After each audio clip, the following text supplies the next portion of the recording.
Hello bachon, let's read this question. The question says a thermodynamic system is taken through cyclic process. The total work done in the process is, and this is the given cyclic process, और हमको इसी cyclic process का work done पता करना है.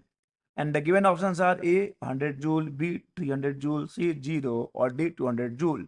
तो चलिए सबसे पहले लिख लेते हैं की कंसेप्ट. की concept and the key concept for this question is work done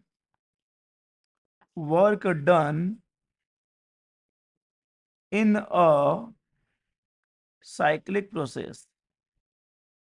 work done in a cyclic process. तो आइए पहले जान लेते हैं कि साइक्लिक प्रोसेस क्या है. हमने बना लिया पी एक्सिस, ये वी एक्सिस, यहाँ पे पी ले लिया, यहाँ पे वी ले लिया. चलो एक प्रोसेस ले लिया, मान लो ये यहाँ से यहाँ एक प्रोसेस है. ओके, और अब यहाँ वापस आप वहाँ वहीं चले गए. तो देखो जहाँ से स्टार्ट किया आप वहीं आ गए. तो इसी को बोलते हैं साइक्लिक प्रोसेस. अगर इनिशियल स्टेट और फाइनल स्टेट सेम है तो उसको हम लोग बोलते हैं साइक्लिक प्रोसेस.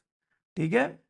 और ये आप मल्टीपल स्टेजेस में आ सकते हैं ना. हो सकता है कि आप यहाँ से पहले इधर गए, फिर इधर गए, फिर इधर गए, फिर आ गए.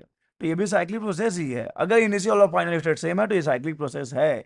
और अगर हम बात करते हैं work done in the cyclic process की, अगर हम बात करते हैं work done in the cyclic process, तो याद रखिएगा in a cyclic process work done होता है एरिया बाउंडेड बाय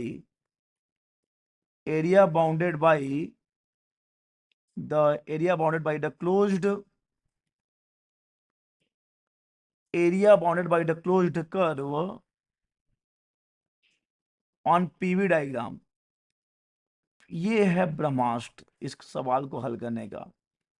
इसका मतलब ये है कि अगर आप साइक्लिक प्रोसेस का वर्क डन निकालना चाहते हैं तो आपको कुछ नहीं करना है. आपको पीवी डायग्राम में जो क्लोज्ड कर्व बना है उसके बस आप एरिया निकाल लीजिए. ये है कि कंसेप्ट. चलिए इसी कॉन्सेप्ट को अप्लाई करते हैं. यहाँ पे देख लीजिए एक साइक्लिक प्रोसेस गिवन है जिसमें हम डी से ई जाते हैं, डी से ई, फिर ई से सी और सी से डी आ जाते हैं. तो वर्क डन कितना हो जाएगा बच्चे? वर्क डन कितना हो जाएगा? एरिया किसका? एरिया ऑफ ट्रायंगल किसका? डी, सी और ई का, क्योंकि यही तो है ना. इसी का तो हमको एरिया निकालना है, यही तो हमारा कॉन्सेप्ट है. तो इसका एरिया कैसे निकाल लेंगे आप? बहुत इजी है. इसके लिए आप करोगे 1/2 इंटू डी सी जो कि है हाइट, इंटू आ जाएगा सी जो कि है बेस. अब देख लीजिए वहां पे 1/2 डी सी क्या हो जाएगा? डी सी हो जाएगा चेंज इन प्रेशर. तो चेंज इन प्रेशर कैसे निकालोगे? 400 माइनस 100. और सी क्या हो जाएगा? सी हो जाएगा चेंज इन वॉल्यूम. तो इसके लिए आप 4 माइनस 2 कर दोगे. तो ये आ जाएगा 1/2 इंटू ये हो गया 300 इंटू ये हो गया 2, 2 से 2 कैंसिल हो गया. तो आंसर आ गया 300 जूल. आंसर आ गया 300 जूल. तो वर्क डन कितना आ गया? वर्क डन आ गया 300 joule. So the correct option for this question is B 300 joule. So the correct option is B 300 joule.